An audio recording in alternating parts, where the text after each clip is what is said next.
My talk is about what we in the buildings community, building systems community, are doing to try to reduce the risk of SARS-CoV-2 transmission. So what I will be talking about is primarily mitigating aerosol transmission by reducing airborne exposure. And I'll say that a lot of what I'm speaking about is from the FASHRAE guidance that is posted on its website, and I'll mention that at the end of the talk. So it took a long time, but we now have some degree of agreement between public health organizations like WHO and CDC and organizations like FASHRAE in the US and REVA in Europe that are concerned with the design and operation of HVAC systems, that there is some potential airborne transmission of SARS-CoV-2. Organizations like FASHRAE and REVA actually assumed this from the outset. So when we started writing guidance in March or April of last year, we adopted the point of view that it seemed sufficiently likely that there was airborne transmission that we ought to do something about it. It's taken a while to get everyone on the same page, but I think now it's safe to say that we all agree that in some cases buildings may contribute to the transmission of SARS-CoV-2. Both close contact transmission and what the infectious disease community calls airborne transmission are caused by exposure to infectious aerosols. This has been one of the big points of misunderstanding and disagreement, is that somehow if droplets get big enough, they're no longer aerosols, and those in the aerosol science community tend to see aerosols that have particles of different sizes. But essentially what we're concerned about are respiratory droplets in particular, but also potentially aerosols that are produced by flushing toilets or by some procedures, particularly medical and dental procedures like intubation and drilling and cleaning and things that may put droplets into the air. And there are other processes as well that do that. But essentially, this is our task to control exposure to these droplets. You can see in the visualization of a sneeze in the lower left that respiratory emissions cover a wide range of sizes. And so you see both the very large droplets that are falling at steep trajectories towards the floor, but also many droplets that are moving horizontally away from the person who sneezed, or even upward away from them. So a large fraction of these respiratory droplet emissions can stay airborne for long periods of time. Droplets contain proteins and salts, and they will desiccate to smaller final diameters that are perhaps 20 to 40% of the initial size, depending on relative humidity to a large extent. And we know that pathogens can be incorporated in these particles. The figure on the right shows some data on the size spectrum or size distribution of respiratory droplets. And we see that for different activities like speaking and coughing, the size distribution is actually pretty similar. What differs from one activity to another is the absolute number of particles that are emitted, and activities like singing or speaking very loudly can result in emissions that are several times greater than just speaking in an ordinary tone of voice or breathing. And we don't have highly accurate data for SARS-CoV-2, but there have been a number of studies on influenza, for example, by Milton at University of Maryland, that have shown that a large proportion of the viral load can wind up in aerosol of 5 microns and less. 5 microns is the classic distinction between droplets and aerosols. Those of us who are more on the aerosol science side of things would say that it's really quite possible under certain airflow conditions for droplets that are as large as 50 or even 100 microns to move a considerable distance away from the source, and that's something I'll touch on a bit later. We've gone through a process in the last year that has been kind of painful to identify the data that shows that we actually should be worried about airborne transmission. Actually, pretty early on in the pandemic, we saw evidence from sampling in healthcare facilities in China that viral RNA copies could be found in quite small particles, as you see in the figures on this slide. That raised the question, well, are they active? Is they actually capable of causing infection? It took a while to get to that point. Another question that was raised early on was, can SARS-CoV-2 be transmitted through HVAC systems? And the University of Oregon published a preprint on some studies in a hospital out in the Pacific Northwest several months ago that found, again, viral RNA, couldn't be determined whether it was active or not, penetrating through a healthcare air handling unit. So going through a pre-filter and a final MERV 15 filter, which is quite high efficiency, and then also being found on supplier dampers. So that question has been answered, although not really the question of whether transmission through an HVAC system is possible. We haven't seen a lot of evidence yet that someone could be infected by someone at a different place in the building by aerosol that was transmitted through the HVAC. And there's some good reasons why that may happen that we could discuss in the Q&A. Somewhat after the Oregon study in Florida, active virus was finally sampled in SARS-CoV-2 patient rooms. This was mainly a matter of having a sampling technique that wouldn't do so much damage to the viruses that it couldn't be determined whether they were active or not. So all of those questions seem to have been answered to a reasonable degree of certainty now. One of the contentious issues early on was what constitutes evidence of airborne transmission. And over on the engineering aerosol science side of the street, we tend to find many of the case studies that have been published to be strongly suggestive of airborne transmission, even though they may not meet the standards that epidemiologists might apply. And one of the most significant studies from that point of view was the Guangzhou restaurant case. This was something that occurred during the Lunar New Year last year, and there were 9 infections at 3 tables around 1 pre-symptomatic infected person. And this was in a restaurant that had no mechanical ventilation. So the susceptibles and the index person were there for an hour to an hour and a half together, and only people within these 3 tables were infected. The airflow pattern seemed to be a big factor. There were 4 air conditioners, and the one that's colored red, you can see its circulation pattern is the one that seemed to determine who was actually exposed. But the big factor here was that because there was no mechanical ventilation, there was very little dilution of the contaminant. It was just concentrating in the space, and the measured ventilation rate of 1 liter per second per person or less was around 1/10 of what it probably should have been in a properly ventilated building. So this was taken as an early and fairly persuasive case for the possibility of airborne transmission. I should add that the other things that were observed here was really no good opportunity for close contact transmission with a number of those who were infected, and they were sitting as far as 5 meters away from the infected person.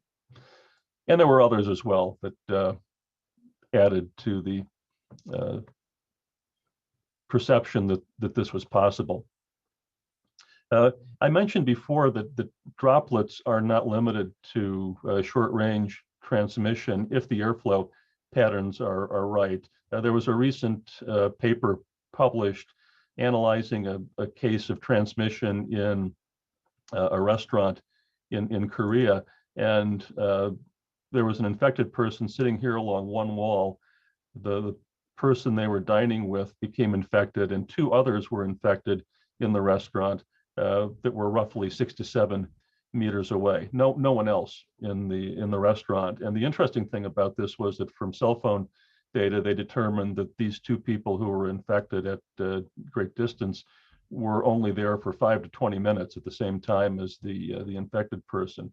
What further forensic study here revealed was that because of the way that the air conditioners were laid out, they were creating a strong current diagonally across the restaurant from where the infected person was sitting to where these two others were. In fact, the velocity along this path was as high as 1.2 meters per second, which is 10 times or more what we would normally like velocities to be in conditioned spaces, and quite capable of entraining droplets and moving them a great distance, even if they were larger than what we would normally consider an aerosol that would move far away from the source.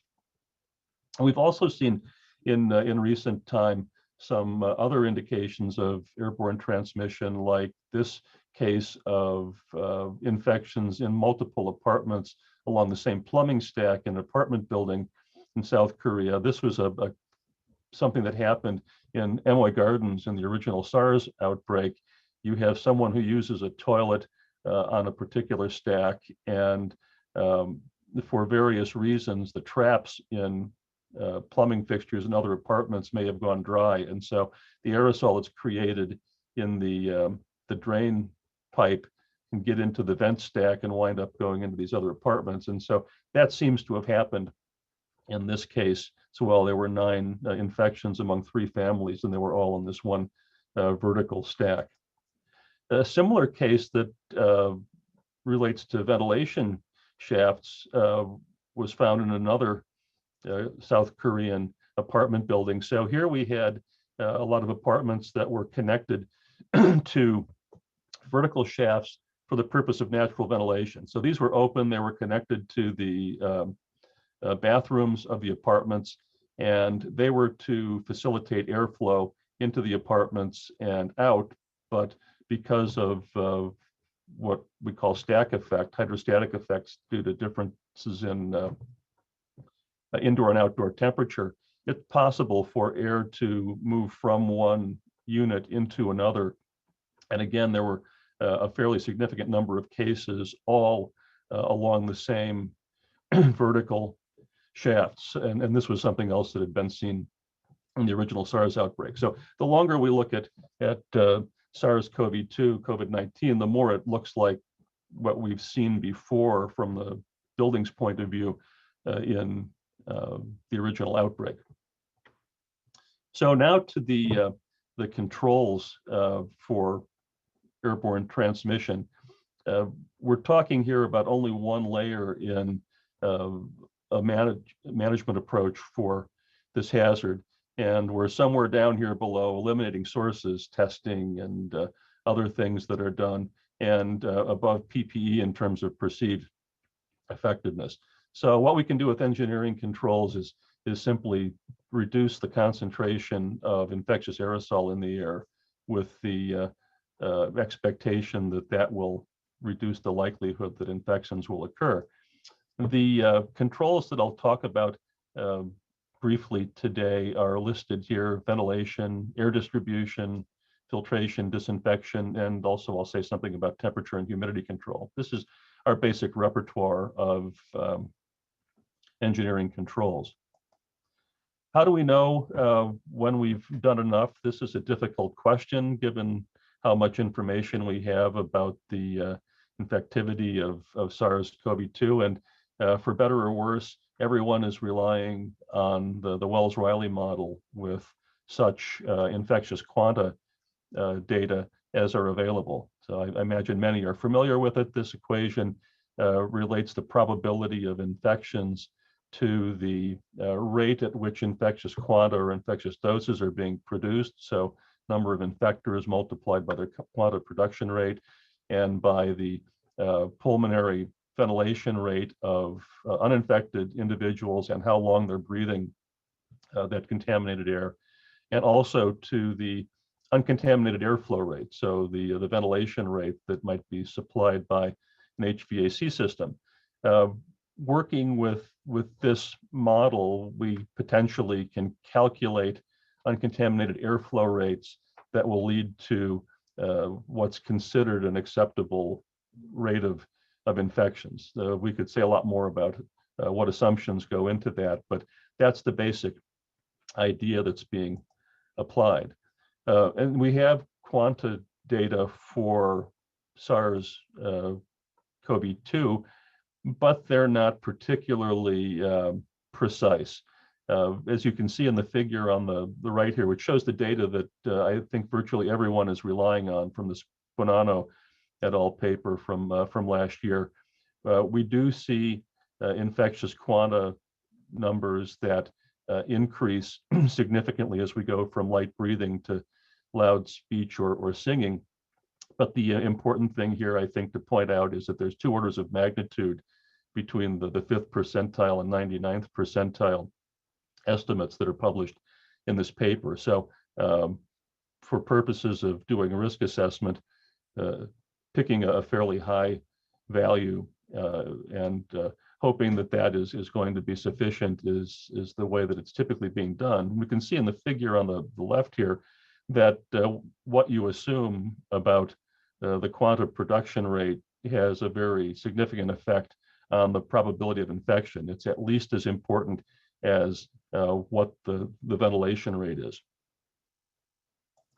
This idea of uncontaminated airflow to reduce infection risk can be generalized, and I won't go through all the details on this slide, but in essence, we can view air produced by running air through a high efficiency filter as clean air, and we can add that to the outdoor air that's being brought in by a ventilation system. And we can, if we know how to do the calculations, can even convert something like in-room ultraviolet upper room system UV into an equivalent air exchange rate. And so having identified a target for uncontaminated air, we can add up different controls to reach it, and can also take into consideration natural removal mechanisms like deposition, which can be pretty significant, and also inactivation, which brings in possible controls such as humidity management. So to go through things in somewhat the order that FASHRAE presents its main recommendations, the starting point is that masks really are a prerequisite for controlling airborne infection. There are just so many reasons to use them that there's no justification for trading off engineering controls for mask use. For one thing, we've seen in Buroiba's visualizations of sneezes that we can have concentrated jets of aerosol moving 8 meters or so away from an infected person. So this has great significance if we think we're protected by a 2-meter radius and by distancing. That's true to a much greater extent if someone's wearing a mask that's going to stop that jet from being projected a large distance. And in addition to stopping those long-range projections of large droplets, wearing even a surgical mask or a cloth mask could reduce the emissions by 40 or 50% with a more or less comparable reduction in inhalation by those who are wearing masks who are exposed to it. Ventilation is the fundamental way of controlling air quality in buildings. We use it to control all sorts of contaminants, and we know that it's effective for infection control. The study done in a Chinese university that's referenced here showed a very clear relationship between the winter ventilation rate in dormitories and the incidence of colds amongst the residents. So we do have reason to believe that more ventilation, or at least sufficient ventilation, is going to be helpful in terms of reducing airborne risk. Unfortunately, the ventilation standards for all buildings but healthcare and some laboratories are not based on infection control. They're based on control of odors and on control of contaminants that are for the most part generated within buildings. So we have currently in our standards 7 to 10 liters per second per person, or roughly 15 to 20 cubic feet per minute per person as typical ventilation rates. The ventilation rates per person that in the past have been suggested as possibly being effective for controlling infections have been more on the order of 25 or 30 CFM per person, far beyond what most systems are capable of providing today, which is why we have to look at other kinds of control. I already showed you this figure from the case study of an investigation that suggests that air distribution can be an important factor in extending droplet transmission, or at least carrying these plumes that are produced by infected individuals over longer distances. For that reason, the recommendation from FASHRAE and others is to avoid strong drafts that can do that. So horizontal, strong airflows in the breathing zone. Another recommendation that has been a little bit controversial is that we're recommending that mixing be encouraged as a way of reducing exposure. There are a number of reasons for doing that. You can show from a risk analysis that averaging out the concentration over a space is likely to result in fewer cases. But we also have evidence such as indicated here in this figure from a paper by Lee from Hong Kong, who's done a lot of work both on COVID-19 and also on the original SARS outbreak, that in a stratified space, we don't get good removal of contaminated air that's exhaled horizontally by someone. So stratified ventilation that's used in many buildings is intended to work with the thermal plume of the individual to carry away the contaminants that are associated with body odor. But when someone is breathing or coughing, it's been found that it's possible for inversion layers to exist in the space that can keep infectious aerosol there for a long time. After ventilation, filtration is the main engineering control that we rely on in buildings to remove particulate matter. And we know that high efficiency filters can be quite effective at removing particles even down in the size range of naked viruses, although that isn't really what we have to worry about. What we have to remove from the air are particles that are of the size of those respiratory droplet residues. In order for a filter to be effective, we have to circulate the air from the indoor spaces through it efficiently. So we really have two issues here. One is the filter efficient enough? And second is, can I move enough air through it in a way that really turns over a space well so that it has its intended effect? The filters that we use in most buildings are rated by ASHRAE standard 52.2 that assigns them a MERV rating from 1 to 16, with higher numbers representing better overall efficiency and also better efficiency for smaller particles. I've shown some typical MERV filter curves here. They're characteristic of mechanical filtration, where you have high efficiency for large particles and high efficiency for small particles due to impaction in the large particle case and diffusion in the small, and a drop in the middle. So even if it seems the efficiency is going down as particles get smaller, it generally turns up. But these filters are only rated in 3 size ranges: 0.3 to 1 microns, 1 to 3, and 3 to 10. And buildings that are complying with minimum standards typically have MERV 6 or 8 filters in them, which are not very efficient in the size range where we would expect to see respiratory droplets. Now this figure shows the size ranges overlaid on the respiratory droplet spectrum, and I've put the minimum efficiency requirements for different filters in this table. What we can see is that MERV 8, which is in most commercial buildings, is unrated below 1 micron and only 20% minimum required from 1 to 3. So the recommendation that has been widely distributed now is to use MERV 13 filters if possible, which are 50% efficient in the 0.3 to 1 range and 85% in 1 to 3. Filters are actually a very good way to improve risk if it's possible to do it. This figure from a study of influenza risk done by Azimi and Stevens a few years ago shows that by increasing the MERV rating of filters down to about 13, you get quite a significant improvement in relative risk, and that after that, it's diminishing returns. And furthermore, that the cost of using ventilation to achieve the same levels of risk reduction is much more expensive.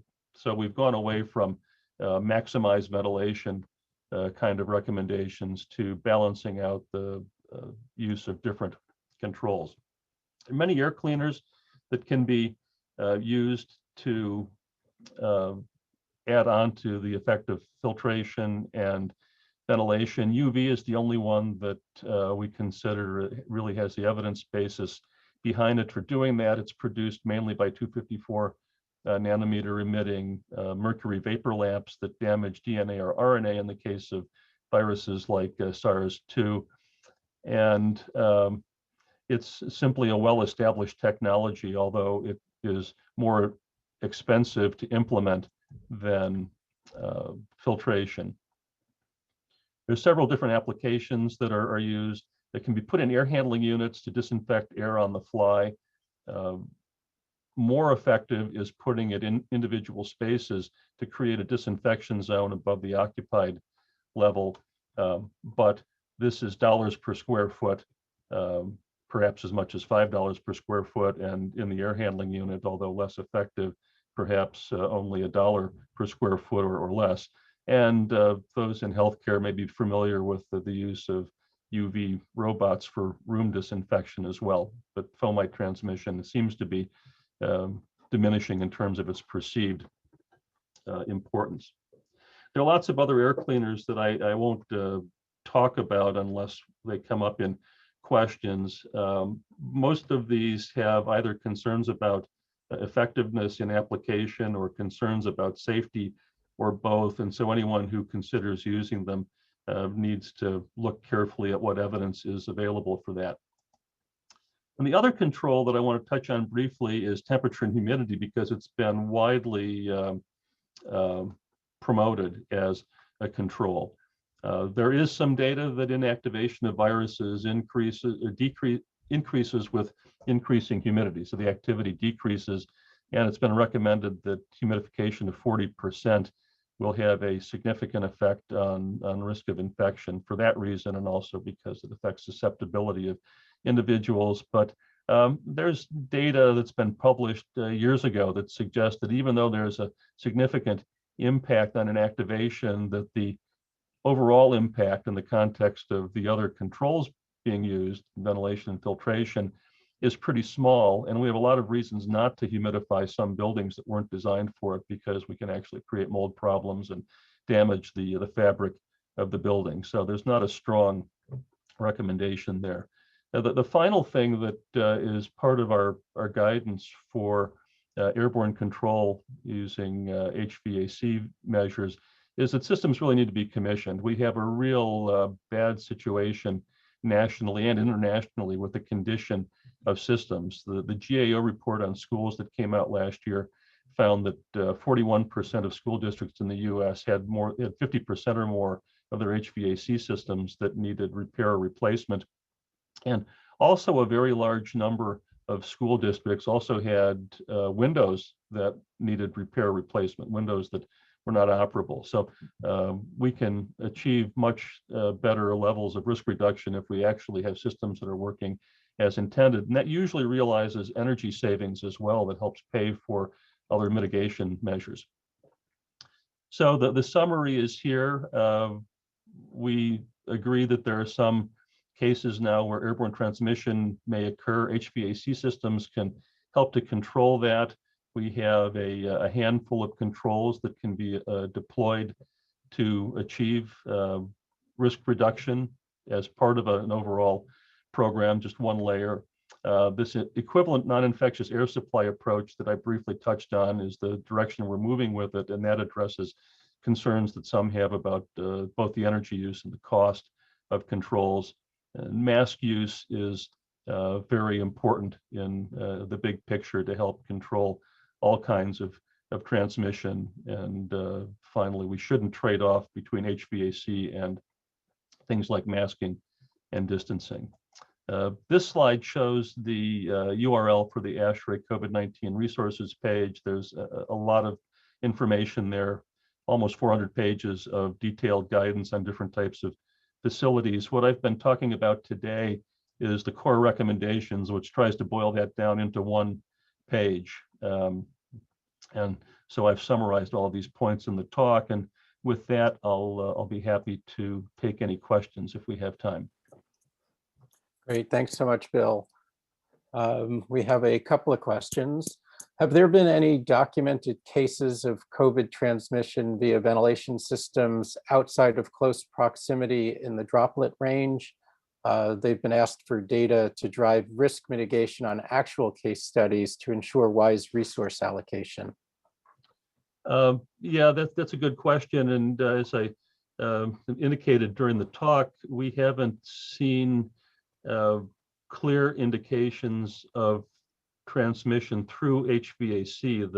The transmission through ventilation shafts case that I showed you is one of the best. There are other cases where if more investigation had been done, we might be able to tell whether that was possible. There was a bad outbreak in a nursing home in the Netherlands last year that seemed to be associated with a central HVAC system. And in those kinds of settings, it's suspected, but no one has been able to demonstrate it yet.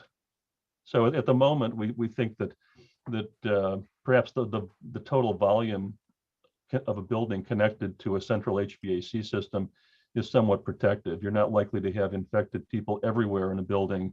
And so if someone is infected in one space and air goes into the return to the system, it gets spread over the rest of the building and is very dilute. But that's just speculation. Okay, thanks. Energy efficiency of newer buildings has reduced outside air introduction into buildings. How do we get enough ventilation and still have the building energy efficient? Well, the standards haven't changed, but what is done in buildings has been to use demand controlled ventilation, where we try to ventilate as little as possible based on doing a head count. That's actually something that we've recommended not be done during the pandemic. I think that long term, the answer is partly energy recovery, so we can do better energy recovery between exhausted air and outdoor air being brought in than is done in many buildings. And also, instead of using ventilation, focus more on air cleaners and filters, and on only delivering high levels of indoor environmental quality where they're needed. Again, take the demand control approach, but raise the ventilation rates, do more air cleaning, but don't spend a lot of energy conditioning parts of buildings that aren't occupied. I think that's the direction it will take in the future. Okay, thank you very much. There are a couple